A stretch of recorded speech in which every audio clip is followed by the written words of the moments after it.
Të nderuar shikues, ju përshëndes dhe mirë se vini në edicionin informativ të lajmeve këtu në Blu Televizion. Do të njihemi së bashku me zhvillimet më të fundit nga vendi, rajoni dhe bota. Nisi me aktualitet.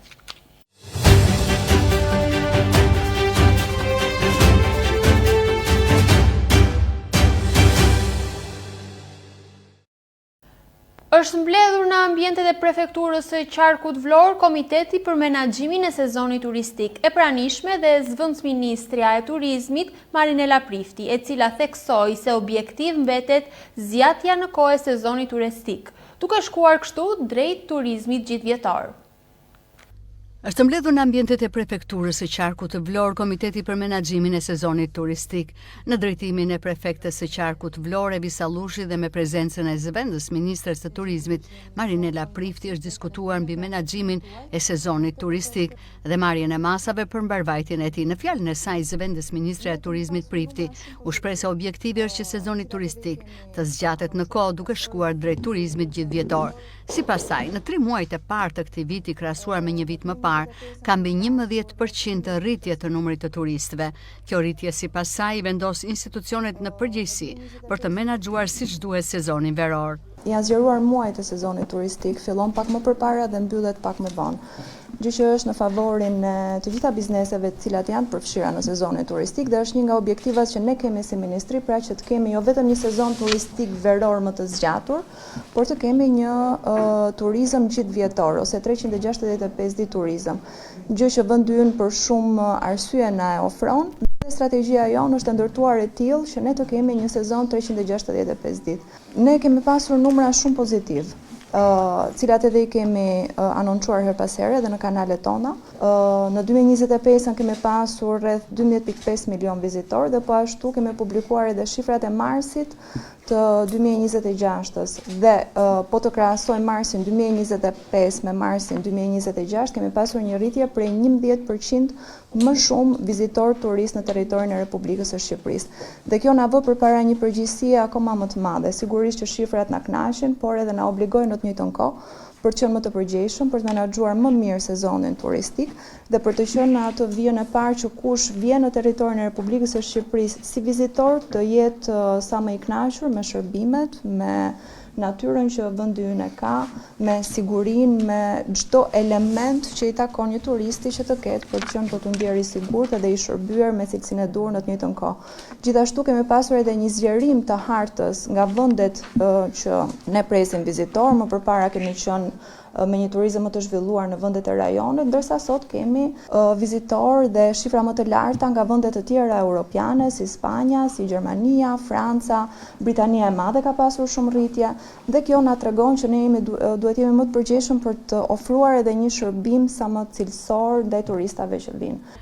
Prefektja e Qarkut të Vlorës Evi Sallushi thotë se qëllimi i mbledhjes së komitetit është rritja e bashkëpunimit mes institucioneve për menaxhimin e sezonit veror. Ajo thekson se çdo institucion duhet të përmbush detyrat që ka, pasi do të jetë në monitorim të vazhdueshëm. E prerë në fjalën e saj, Sallushi ju drejtua institucioneve duke u kërkuar të jenë në terren pranë çdo pushuesi, pasi në të kundërt, për mos përmbushje të detyrave do të raportohen në qeveri dhe Ministrinë e Linjës.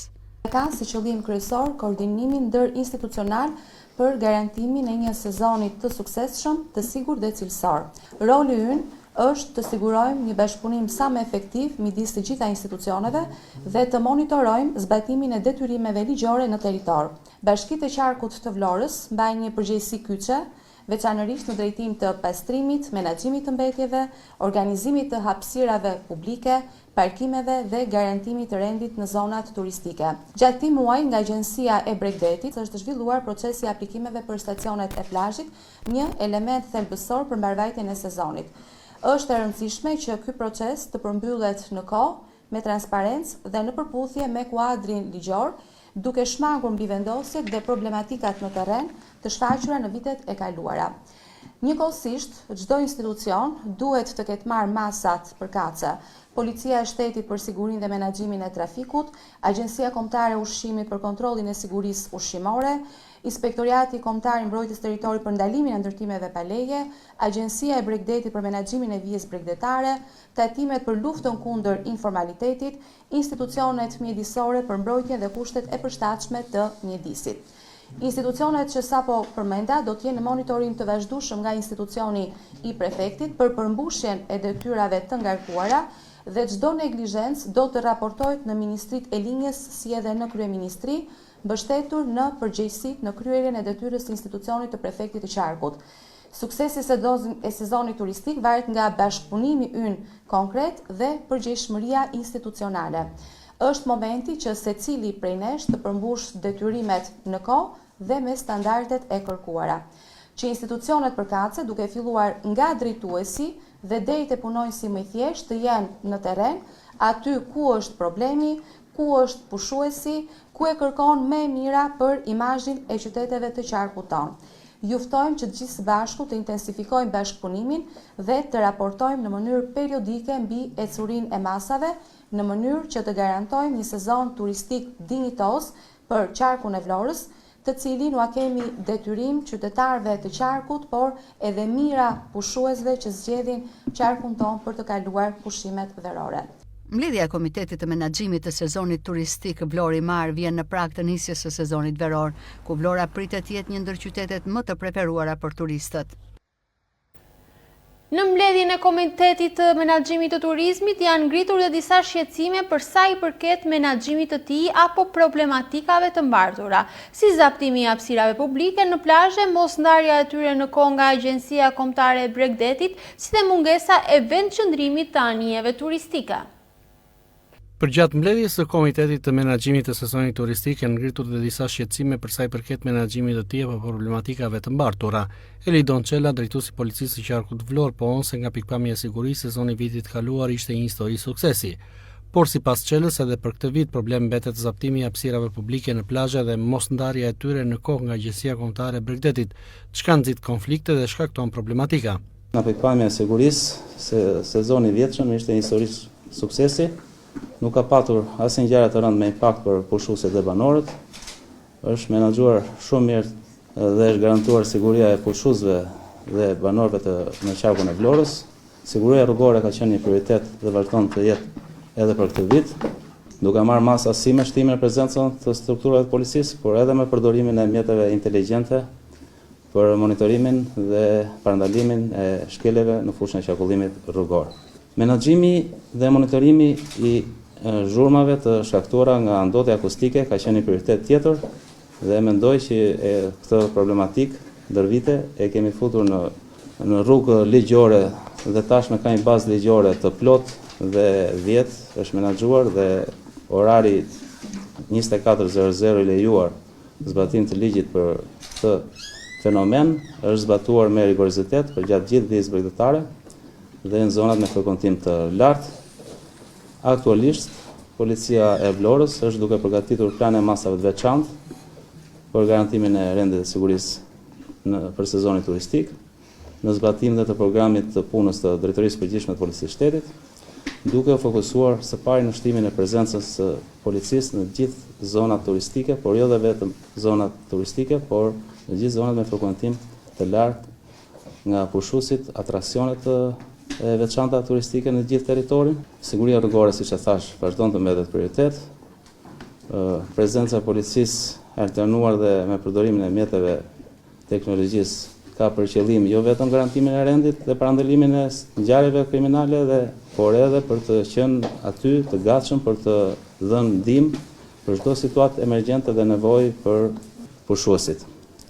Problematikë që kemi konstatuar nga viti i kaluar është zona e hapësirave publike, sidomos në zonat e plazheve dhe mosmandarja e moslidhja në kohë e kontratave nga Agjencia e Bregdetit për stacionet e plazhit. Çka linte vend për abuzim nga subjekte të ndryshme që t'i përdorin këto hapësira në mënyrë abuzive. Do qëndrojmë fort në këtë drejtim dhe këtë vit dhe do marrim masa për të çdo hapësirë publike destinuar për përdorim publik nga pushuesit dhe qytetarët, duhet të takojë atyre dhe ne do marrim masa të karakterit administrativ por dhe penal në këtë drejtim.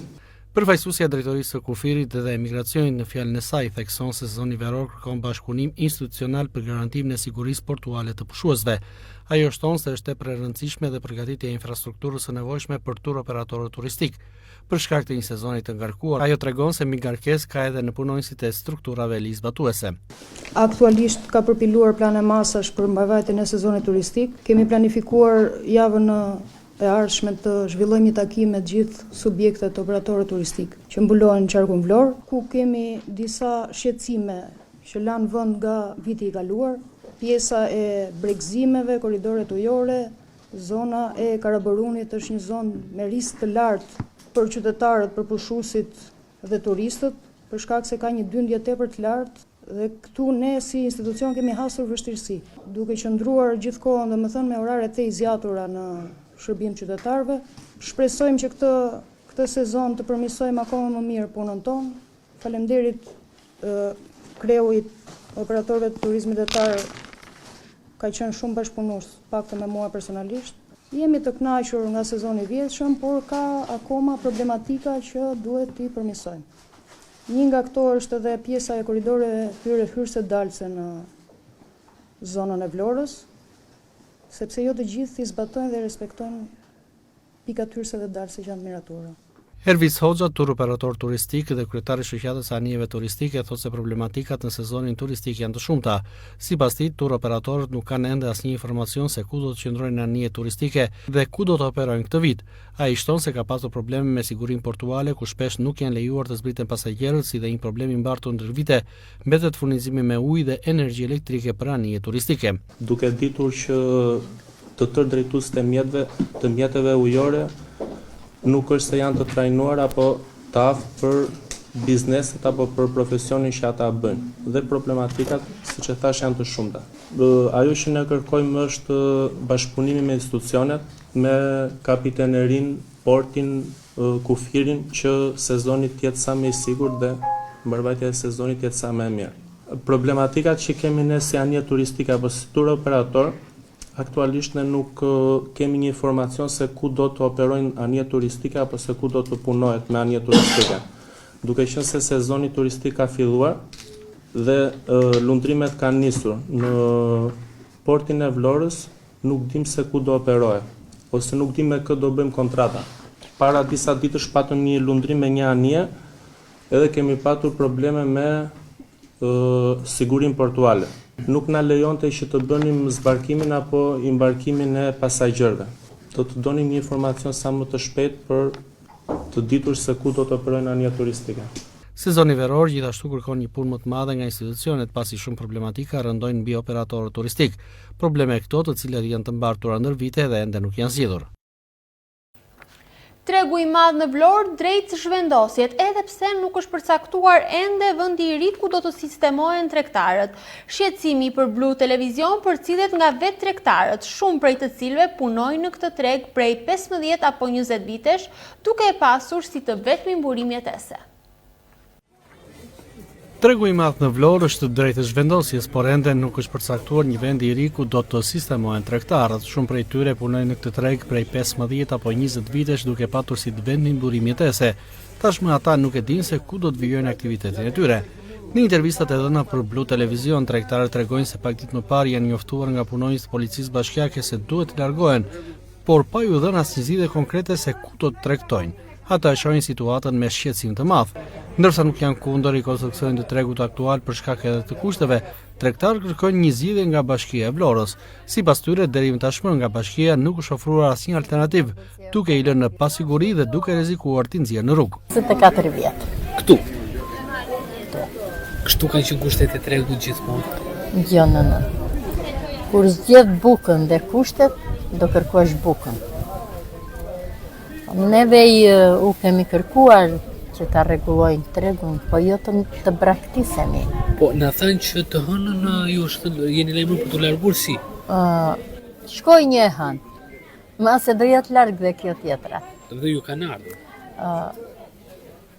Është lajmërim i fshek, mund të themi, jo i rregull. Ne kemi një përgjegjëse që na faturon. Po. Kemi një drejtor që na mbulon. Dhe lajmërimin ne duam të largohemi. Për shembull, po, do iki që këtu dhe do vete këtu. Ku do veni? Kjo është ideja, ku do shkojmë? Jo vetëm ku do shkojmë, po tregu është në funksion të popullit. Në qoftë se do diskutohet gjëja, të vemi në jalli, atje ka vetëm mushkonja, njerëz nuk ka. Gjithsesi, nuk e dim çfarë deri ku dhëmb kjo thik që ngullet në popull. Unë bëj 26 vjet. Këtu ke qenë gjithmonë. 26 vjet. Këtu erdha, këtu kalova rinin, këtu po kaloj dhe pleqërin. Tashti, çfarë them unë? Si ka qenë kushte dhe kështu kanë Tashti, për kushte ne këtu jemi ushqyer, nuk mund të themi që qysh e tek me punën që kemi. Këto kohët e fundit dhe kanë rënë çik çmimet edhe tregu. Jo do ikim, jo s'do ikim. Çfarë them unë tashti? Ju kanë sinjalizuar më thamë që do ikim? Na kanë thënë që do ikim, po vendi nuk është caktuar, ne duam vetëm një vend.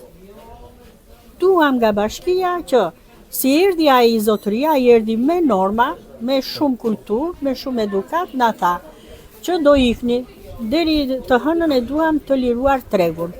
Por i tham, mirë që do ikim, po ku do shkojmë? Çfarë ju thanë? Duam një vend që të shkojmë, nuk kemi informacion për këtë pjesë. Kaq. Ne një vend duam. Faleminderit. Ashtu se jemi në një moshë tashti që nuk mund të vemi në punë tjetër edhe duhet.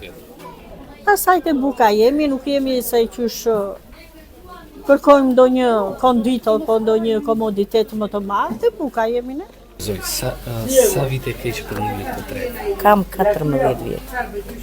Punoni ditë për ditë? Ditë për ditë. Në diell dhe në shi? Në diell, në shi, në ftohtë. Këtë kemi zgjedhur. Kjo është mundësia jonë. Por është bërë pa durueshme. Sepse e para punës njerë politika po bëhet që tregu ka ikur, njerëzit po largohen, kur vina biten e thonë këtu jemi. Tjetër pastaj na thonë për të ikur. Ku do vemi? S'kemi zgjidhje. Më thanë që ju kanë sinjalizuar dy veta për të larguar. Po, 2 policë bashkie. Po, dhe çfarë ju thanë dhe çfarë zgjidhje ju dha? Asnjë fjalë tjetër, të hënën nuk do të jeni më këtu. Erdhëm të hënën, si normalisht, asnjë s'reagoi, asnjë s'erdhi. Ka ardhur punojësja e bashkisë mbas 2 ditë, të martën, dhe ka thënë që inxhinieri më tha që e dua të lirë hapësirën. Ju thanë ku do të shkoni? Jo, absolutisht jo. Çfarë pune ose çfarë të ardhur e keni tjetër ju në shtëpi përveç kësaj? Puno atje, edhe bjerë këtu, jam nga ushtima, prodhoj vetë, shes vetë. Je në ushtim? Po. Vi çdo ditë? Çdo ditë. Kosto rrugë të gjitha? Po, patjetër kosto rrugë, na kemi makinë, se pa makinë nuk vin dot. Kështu që. Faleminderit. Kjo është situata dhe neve duam një zgjidhje, duam një vend. Ata mund të bëjnë këtu çfarë të duan, por të na zgjidhin edhe. Faleminderit. 13 vjet. 13 ditë për ditë këtu? Bashkë me djalin ditë për ditë, mbajmë shtëpinë. Diell shi këtu? Këtu. Ditë për ditë. Kjo është edhe një mundësi që ju bani familje? Po, s'kemi asnjë. Më thanë që kanë ardhur për t'ju lajmëruar që do të. Po, kanë ardhur, na thanë për të hënë, e hëna kaloi deri tani s'ka njëri. Erdhën janë 3 të bashkjarkës, djem të ri. Dhe ku do të shkoni? Çfarë? Nuk tham ku do vemi, ne zbatojmë urdhrin. Nuk ju thanë asgjë. Nuk na thanë asnjë alternativë. Pension s'kemi dalë, ne këtu ushqim. Si do t'ja bëni nëse nxjerri? Ku do shisni? Çfarë do bëni? As vetë se dim. S'jemi mosh për ndonjë shtëpi. S'kemi çfarë të ushqim, s'kemi asnjë tarë tjetër. Unë jam bashkë me djalin. Djali është mosha jote. Tregu i madh në Vlorë është përfolur shpesh për rikonstruksion, por tregtarëve që kanë si të vetmin burim jetese nuk është ofruar asnjë zgjidhje se ku do të vijojnë punën. Ato e shohin të ardhmen e tyre me mjaft shqetësim. Qendra Kulturore Vlorë çdo muaj organizon aktivitete të larmishme, sipas drejtueses së saj Angela Kaplani. Por prilli është muaji i fundit i aktiviteteve në ambientet e Pallatit të Kulturës, pasi në maj dhe veçanërisht në sezonin veror, shfaqjet, koncerte dhe ekspozita do të realizohen në teren, në sheshet kryesore të qytetit. Qendra Kulturore Vlorë organizon çdo muaj një sër aktivitetesh të larmishme. Angela Kaplani, drejtuese e kësaj qendre, Thotë se aktivitetet kanë nisur prej fillimit të muajit, ku përfshihen në këtë kalendar të shpalosur aktivitetet e Bibliotekës së Vlorës, Muzeut Historik dhe Etnografik, Kinemas Verore si dhe Teatrit të Kukullave. Drejtuesja e Qendrës Kulturore pohon se është thuajse gati premiera më e re e Teatrit të Kukullave. Sipas kaplanit, të premten orën 19 do të çelet një tjetër ekspozit me fotografi në Galerinë e Artit. Është për disa të muajit radhas, Qendra Kulturore paraqet një kalendar gjithmujor, ku përfshin eventet e bibliotekës, eventet e Muzeut Historik Etnografik dhe aktivitetet që zhvillon Qendra e Kulturës, Galeria e Arteve, Kinemaja dhe Teatri Kukullave. Muaj prill është një muaj i mbushur me evente kulturore. Ne kemi startuar tashmë, jemi në mes të muajit. Së shpejti kemi premierën e re të Teatrit të Kukullave, që titullohet Ku janë ëndrat. Xhaxhi Edi, Xhaxhi Erioni dhe Kukullat kanë punuar temase shumë, që kjo premierë të vi sa më e bukur dhe të jetë sa më afër fëmijëve. Me këtë rast doja t'ju ftoja të gjithëve në datën 17 të ndjekim premierën e re të Teatrit të Kukullave. Ne kemi dy aktivitete, siç është ekspozita në Galerinë e Artit, është një ekspozitë e Roland Harizi dhe Eda Mullaj, që do të prezantohet ditën e premte në orën 19. Prandaj ju ftoj të gjithëve që të vini dhe ta ndjekim së bashku. Por nuk do të mbetet me kaq, pasi kaplani konfirmon faktin se aktivitetet do të vazhdojnë të jenë të shumta edhe për gjatë muajit prill, si dhe në muajt që do të vinë. Drejtoria e Qendrës Kulturore shprehet e kënaqur me pjesëmarrjen e deri tashme në të tilla aktivitete. Ne kemi brenda këtij muaji, jo në muajin të vijim, brenda këtij muaji kemi edhe 4 filma që do të shfaqen në Kinemanë e qytetit. Janë 3 filma italian, kjo është një bashkëpunim midis Konsullatës Italiane dhe Bashkisë Vlorë, si dhe një film shqiptar që është hedhur në kinema së fundmi. Pjesëmarrja në Kinemanë e qytetit ka qenë jashtëzakonisht e madhe. Pjesëmarrja në Galerinë e Arteve, në të dyja sallat e galerisë, siç është salla e pikturës dhe salla e skulpturës, ne kemi pasur shumë evente në këtë galeri dhe patjetër që pjesëmarrja ka qenë e konsiderueshme. Ne mundohemi akoma për më shumë dhe jam e bindur që do realizojmë. Prilli është muaj i fundit ku aktivitetet do të zhvillohen në Pallatin e Kulturës Labëria, pasi Angela Kaplani thotë se në maj dhe veçanërisht në sezonin veror, shfaqjet e Teatrit të Kukullave, koncertet festive dhe ekspozitat me fotografi do të realizohen në teren, duke u shpalosur në sheshet kryesore të qytetit. Duke qenë se jemi dhe në prag të sezonit turistik, Qendra e Kulturës do të vijojë me aktivitetet edhe në ambientet e jashtme të qytetit, kjo për të qenë më afër qytetarëve dhe turistëve të huaj. Do të startojmë me datën 29 prill, që është dita botërore e dancit. Jemi duke përgatitur në bashkëpunim me shkollat e qytetit, me kurset e qytetit të Vlorës në zhanrin e kërcimit për të bërë një spektakël në parasheshit flamurtarit. Ndërkohë, në muajt në vijim, ne do të jemi sa më afër qytetarëve, siç e thash pak më parë, edhe me Teatrin e Kukullave dhe me koncerte të tjera argëtuese. Jo vetëm gjatë muajit prill, por edhe në 3 muajt e mëparshëm të vitit 2026, Qendra Kulturore Vlorë ka organizuar një sër aktivitetesh me tematika dhe lloje të ndryshme, të cilat kanë përfshirë çdo moshë. Shkolla Bidoseiko në Konispol është transformuar plotësisht, kjo në kuadër të programit të investimeve publike 2025-2026, të cilat synojnë përmirësimin e kushteve për nxënësit dhe stafin pedagogjik. Duke ndarë pamjen nga kjo shkollë, Kryeministri Edi Rama thotë se është investuar në ambientet mësimore dhe në krijimin e infrastrukturave sportive. Shkolla Bidoseiko në Konispol është transformuar plotësisht në kuadër të programit të investimeve publike 2025-2026, që synojnë përmirësimin e kushteve për nxënësit dhe stafin pedagogjik. Kryeministri Edi Rama ndau pamje nga kjo shkollë, ku është investuar në ambientet mësimore, por edhe për krijimin e infrastrukturës sportive, duke përfshirë ndërtime ose rikonstruksionin e tereneve për aktivitetet fizike. Fal këtij investimi, shkolla është pajisur ashtu edhe me sistemin modern të ngrohjes, ndërsa janë bërë ndërhyrje edhe për rritjen e eficiencës energjetike të godinës. Investimi ka krijuar një mjedis më të përshtatshëm për procesin mësimor, veçanërisht gjatë sezonit të dimrit, duke reduktuar kostot e energjisë për institucionin. Kjo ndërhyrje vlerësohet si një nga më të rëndësishmet për përmirësimin e standardeve të arsimit në zonën e Konispolit, si dhe përritjen e cilësisë së jetesës në komunitetin lokal. Të nderuar shikues, kjo ishte gjithçka e përgatitur në edicionin e lajmeve këtu në Blu Televizion. Duke ju lënë takim me kolegen Viola Murati, bashkë mirupafshim.